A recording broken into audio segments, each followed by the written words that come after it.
வந்து காவேரிக்கு வந்து ஒரு சீக்ரெட் நம்பர் குடுத்துட்டு போறாரு. காவேரி வந்து என்ன பண்ணுறதுன்னு தெரியாம இங்க ஹாஸ்பிட்டலுக்கு போறாங்க. அங்க வந்து வெண்ணிலாவோட மாமா கிட்ட வந்து விஷயத்த கேட்குறாங்க. அப்போ வெண்ணிலாவோட மாமா தடுமாறத பார்த்துட்டு காவேரி யோசிக்கிறாங்க. ஏதோ வேற ஏதோ நடந்திருக்கு. கண்டிப்பா வந்து வெண்ணிலா இந்த மாரி பண்ணிக்க சான்ஸே கிடையாது அப்படின்னு சொல்லிட்டு காவேரி வந்து முடிவு பண்றாங்க. அதன்படி காவேரி யோசிச்சுட்டே இருக்காங்க. இங்க வந்து போலீஸ் வந்து காவேரி விசாரிக்கிறாங்க. "சொல்லுமா, நீ தான் வந்து விஜய கூட்டிட்டு போயிருக்க. இப்ப சொல்ல போறியா இல்லையா?" அப்படின்னு சொல்லிட்டு போலீஸ் வந்து கேட்குறாங்க. எனக்கும் இதுக்கும் எந்த சம்மந்தமும் இல்ல சார். விஜய் நான் பார்த்ததோட சரி. அது எப்படி உன் ஃபோன குடு அப்படின்னு சொல்லிட்டு ஃபோன வாங்கி பார்க்குறாங்க. பார்த்தா வந்து விஜய் கிட்ட காவேரி பேசியிருக்காங்க. அப்போ நீங்க பேசியிருக்கீங்க. இப்ப சொல்ல போறியா? இப்ப இல்லையா? விஜய் எங்கன்னு சொல்லு அப்படின்னு சொல்லிட்டு வற்புறுத்துறாங்க. எனக்கு தெரியாதுன்னு சொன்னா கேட்க மாட்டாங்க. உன் வீடு எங்க சொல்லு அப்படின்னு சொல்லிட்டு அட்ரஸ் வாங்குறாங்க. எங்க காவேரியோட வீட்டுக்கு போயிட்டு கண்டிப்பா இங்க தான் ஒளிச்சு வச்சிருப்ப உன் புருஷன அப்படின்னு சொல்லிட்டு எல்லா இடமும் தேடுறாங்க. இத பார்த்துட்டு காவேரியோட அவங்க அம்மா எல்லாருமே அதிர்ச்சி அடைறாங்க. என்ன நடக்குதுங்கன்னோனே, நேத்து இவர் தான் இவங்க தான் விஜய கூட்டிட்டு வந்திருக்காங்க. என்னடி நேத்து நீ வெளிய எங்க போயிருந்தன்னு சொன்ன? இந்த மாரி நடந்திருக்கு. போலீஸ் ஸ்டேஷன்லேருந்து இவங்க தான் அழைச்சிட்டு போயிருக்காங்க. அதனால இவங்க தான் விஜய மறைச்சு வச்சிருக்காங்க. மரியாதையா உங்க பொண்ண சொல்ல சொல்லுங்க. சொல்லலன்னா வேற வேல அவ்வளோதான் பெரிய பிரச்சனை ஆயிடும். நான் அவ்வளோதான் சொல்லுவோம் அப்படின்னு சொல்லிட்டு மிரட்டிட்டு போறாங்க. இத கேட்டு வீட்ல உள்ளவங்க எல்லாருமே அதிர்ச்சி அடைக்கு. என்ன நடந்தது சொல்ல புரியல. ஆமாம்மா விஜய் இந்த மாரி போலீஸ் ஸ்டேஷன்ல நான் தான் கூட்டிட்டு வந்தேன்.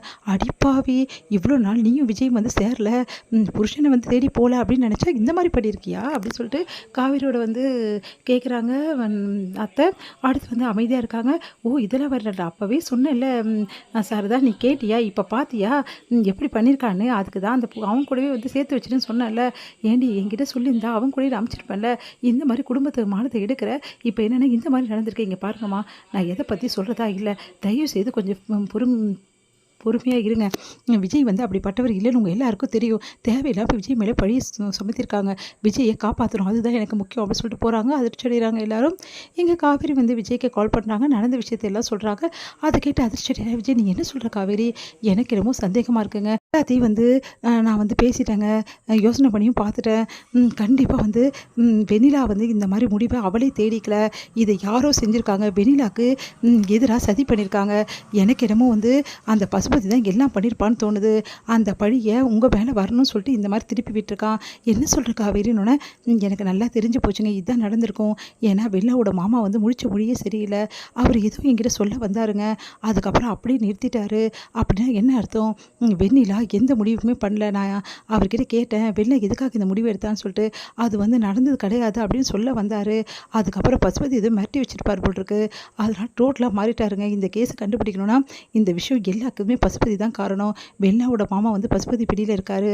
அவரை வந்து எப்படியாவது நம்ம கூட்டின்னு வந்து விசாரிச்சா எல்லாமே தெரிஞ்சிடும் அப்படின்னோடனே விஜய் வந்து சரி காவேரி நீ சொல்லிட்டல, இதுக்கப்புறம் பாரு உன் புருஷன் பண்ணுற வேலையை சீக்கிரமாகவே இதுக்கெல்லாம் ஒரு முடிவு கட்டுறேன். அப்புறம் இன்னொரு விஷயங்க, உங்களுக்கு உதவி செய்கிறதுக்கு மாமாவும் வந்து அதே மாதிரி நிவீனும் ரெடியாக இருக்காங்க. ப்ளீஸுங்க அவங்களையும் வந்து சேர்த்துக்கங்க. என்ன காவேரி சொல்கிற? அவங்கள எப்படி? ப்ளீஸுங்க அவங்க ரொம்ப வந்து என்கிட்ட கேட்டுக்கிட்டாங்க கெஞ்சி. ப்ளீஸ் நீங்கள் அவங்க 3 பேரும் சேர்ந்தா இந்த பிரச்சனையே இருக்காதுங்க. காவேரி நான் இதை பார்க்குறேன். நீ ரொம்ப ஸ்ட்ரெஸ் ஆகாத. வீட்டுக்கு போலீஸ் வந்ததால் வீட்டில் ஏதாவது பிரச்சனை பண்ணாங்களா அப்படின்னு சொல்லிட்டு கேட்டோட, பிரச்சனை பண்ணாமல் இருப்பாங்களா? நிறைய பிரச்சனை பண்ணாங்க. உண்மையிலே தெரிஞ்சு போச்சுங்க. நான் உங்களுக்காக வந்தது, போலீஸ் ஸ்டேஷன் உங்களுக்காக நின்னது எல்லாத்துக்கும் வீட்டில் தெரிஞ்சிச்சு. அதனால் அம்மா ரொம்ப கோவமாக இருக்காங்க. எல்லாருமே கோவமாக இருக்காங்க. எனக்கு அதை பற்றியெல்லாம் கவலை இல்லைங்க. இப்போ உங்களை காப்பாற்றி ஆகணும். அதுக்கு ஏதாவது வழி தேடணும். அதுக்கு முதல் வழி இதுதான். இந்த பிரச்சனைக்கு தீர்வு வரணும்னா அந்த வெள்ளாவோட மாமா விசாரிக்கணுங்கன்னு அதை நான் பார்த்துக்கிறேன். இதுக்கப்புறம் தான் இருக்குது இந்த விஷயத்தில் வெள்ளாவோட மாமாவுக்கு எந்த எந்த எந்த உண்மை தெரிஞ்சாலும் சரி அதை நான் கண்டுபிடிக்கிறேன். பசுபதி வீட்டில் போயிட்டு நான் இதை கண்டுபிடிக்கிறேன் அப்படின்றாரு. சரிங்க பார்த்துருங்க அப்படின்றாங்க.